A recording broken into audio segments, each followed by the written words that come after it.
everyone, Vanessa here. Welcome to my vlog slash review slash ramblings. I hope you enjoy what I have to say, my 2 cents of not really wise words, whatever. Just want to share with you a few things today, so enjoy. Hey guys, so I thought that I would do a comparison between 2 different vegan protein powders that I got. So the first one that I got that I showed you, I think in last week's video or maybe the week before, can't remember, the White Wolf Nutrition Vegan All-in-One Pea Protein packed with superfoods, flavor creamy vanilla. Now, I don't know if you remember, but I said that it was, it had a really good flavor, but the texture was quite grainy. So that's that. My husband bought me another plant protein, vegan protein powder by Botanica Blends, plant protein, golden chai latte flavor. So that's this one. And I have to say, this one is delicious. It is so good. So, yeah, I had this with a cup of soy milk, I think half a banana, no, a whole banana, not a big banana, just maybe a medium-sized one. Blended that together and it was so good. The texture was not really that grainy at all. The flavor was so nice. It wasn't, I don't know if, you know, you go to a coffee shop and you have a chai latte and they either make it with powder or they make it with syrup. This tastes like the powder one, which in my opinion is far superior than the syrup one, because the syrup one is just too sickly sweet, for me anyway. So this one tastes like that. Yeah, so to compare them, I have to say that the Botanica Blends one wins for me. But having said that, the White Wolf Nutrition one is not that bad either. Okay, so I just realized I totally forgot to tell you how much they cost, the protein powders.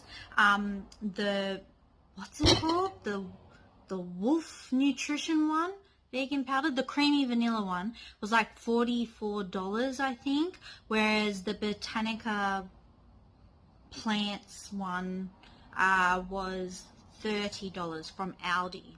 So you know, about $10 different in price, or $15 in price, and I reckon that the chai latte one was the winner. So yeah. Hey guys, so I just wanted to share with you a book that I picked up last week and what I started this week. So I'm following the 28 Days Vegan book by Lisa Butterworth and Amelia Wassilieve. I don't know if that's how you say her last name. Anyway, so I've been following the recipes in here. It's a pretty good book. Like, it does it week by week, and it gives you a comprehensive shopping list for week 1. And then it shows you what you need to prep for the week as well. Like, for example, it says you need 250 grams of brown rice, cook it for days 1 and 3. So yeah, that's pretty handy. It helps you plan things in advance. So I just want to tell you my thoughts on it so far. So I have mentioned in previous vlogs that I am trying to go back on a vegan diet, and yes, I realize that vegan is not just a diet, it's actually a lifestyle. So I'll go into more depth about that later, about my reasons for why I want to go back to being a vegan. But that's not for right now. Let's talk about this book. So for day 1, breakfast was almond milk and pistachio porridge. It was gross. Well, it wasn't super gross. Like, I do like oats, but there was no sweetness to it at all. The almond milk, there was no sweetness to it. The pistachio added 0 sweetness to it. And I'm a bit of a sweet tooth, so that was a bit disappointing. But I still ate it, and it was alright. I got through it. Lunch for day one was brown rice and herb salad, and this was actually really yummy. And dinner was eggplant pizzette. And so for the first time, I had to make my own flatbread, vegan flatbread, and it was fun. I enjoyed doing it, and it tasted great. So that turned out really well. This is what the meals look like. That's the porridge. That's the herb brown rice. And that's the pizzettes with the eggplant on top. Delicious. Okay, day 2 breakfast. Blueberry chia pudding. Gross. I hate chia pudding. I hate chia seeds because the moment you add any kind of moisture to it, it just turns into this gluggy grey mess. Really unappetizing in my opinion. So I took about maybe 1 or 2 bites and I was like, nah, not for me. Chucked it out. Just had some oatmeal. Lunch was rainbow rice paper rolls with satay sauce. This was really nice. Now, the rice paper rolls I wasn't really into. Like, it had like raw carrot in there, raw purple cabbage, coriander leaves, bean sprouts. That was all fine, but the rice paper is just, I don't know, it doesn't really have a flavor. Maybe that's the issue I had with it. It didn't have flavor, but the satay sauce that I had to make to go with it was really good. And dinner was sesame tofu stir fry. Now, I had no sesame in there except for sesame sauce because I couldn't actually find sesame seeds at the grocery store, so that kind of sucked, but it was delicious. It was so yummy. It was full of vegetables. It was just what I needed that night. I was craving something like that, and so it was perfect timing. Then we get to day 3. Carrot and parsnip loaf with cinnamon tahini spread. So I made a carrot and parsnip loaf, and it was so yummy and plenty for leftovers.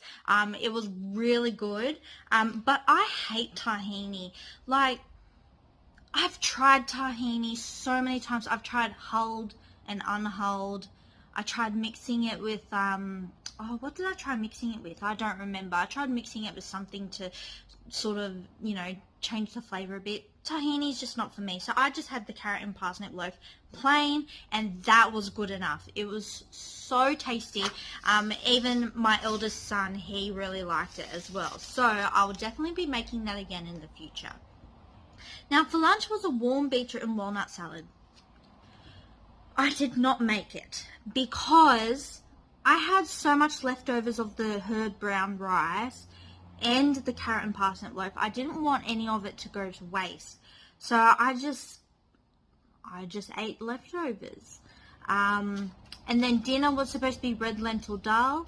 Again, I just ate leftovers because so much food that I didn't want to go to waste because, you know, my husband, he's not going to eat a vegan dish. My kids won't eat a vegan dish. I can't get them to.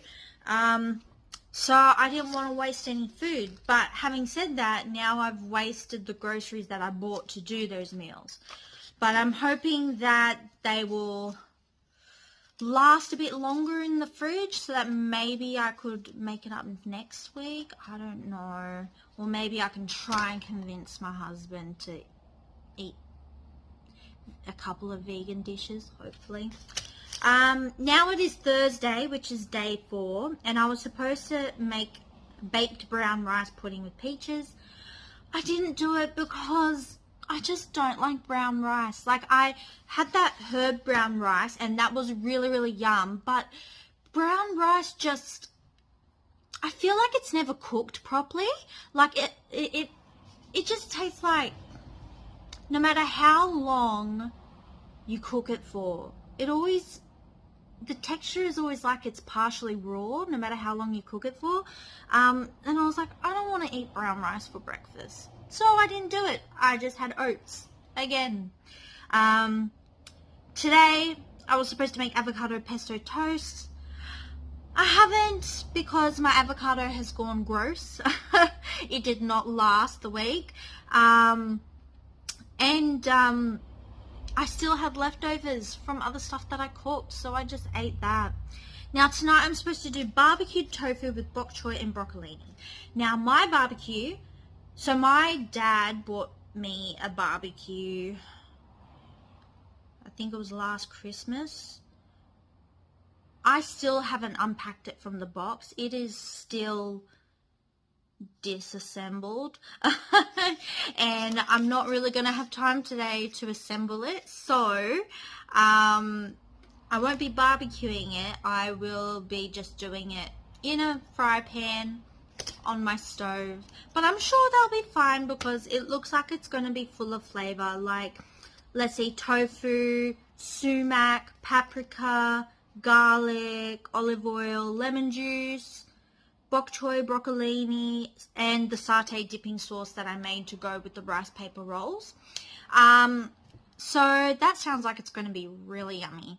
I might chuck in a few extra vegetables in there just because I really do like to try and pack as much vegetables in a meal as I can. Not just because, you know, that's a healthy thing to do, but because I love vegetables. They make me feel really good, and I genuinely like the taste of vegetables, save for some, like I hate capsicum. Doesn't matter if it's green, red, yellow, orange, whatever, I just don't like capsicum. Well, anyway, I've been rambling. So that's the book, and the recipes are laid out like this. So day 4, Thursday, breakfast, lunch, dinner. Of course, the book doesn't include what you should eat for snacks. Actually, it didn't even insinuate that you do need snacks. Like, you probably should just have 3 meals in the day because they are, they're not heavy in calories, but they're a decent sized meal, you know. So you could just, not just survive the day, but thrive in the day just on the 3 meals. But I do get peckish. My body is a bit weird. It always, well, because of one of the medications I'm on for a certain thing that I'm not going to share right now, messes up with my food and starvation signals between my brain and my stomach. And so even though I have a full tummy, my brain's telling me, oh, you're still hungry, you need to eat more. So I do often give in to that because it's hard. It's hard when your brain is telling you that you need to eat even though you don't need to eat. It's hard to not listen to it, right? The struggle is real. And so I do eat lots of snacks as well. So I just tried to keep all my snacks vegan, you know, save for a few things. Okay, so when I go to a coffee shop and I order like a hazelnut latte or caramel latte, I almost always order it with soy milk. That's fine. But when there's no syrup in there, like hazelnut flavored syrup or vanilla syrup or caramel syrup or whatever syrup, right? I just can't tolerate the taste of soy milk in coffee. I've also tried oat milk. That didn't work. I tried almond milk. Not great. I just can't tolerate any other milk at the moment except cow's milk in my coffee. And that's really, I'm disappointed in myself because I really do want to live a 100% vegan lifestyle. That's one of my goals because I care very much about sentient beings. I care about how they're being treated, the animals that is. You know, like, and not just that, but the impact that our diet has, you know, the demand and supply,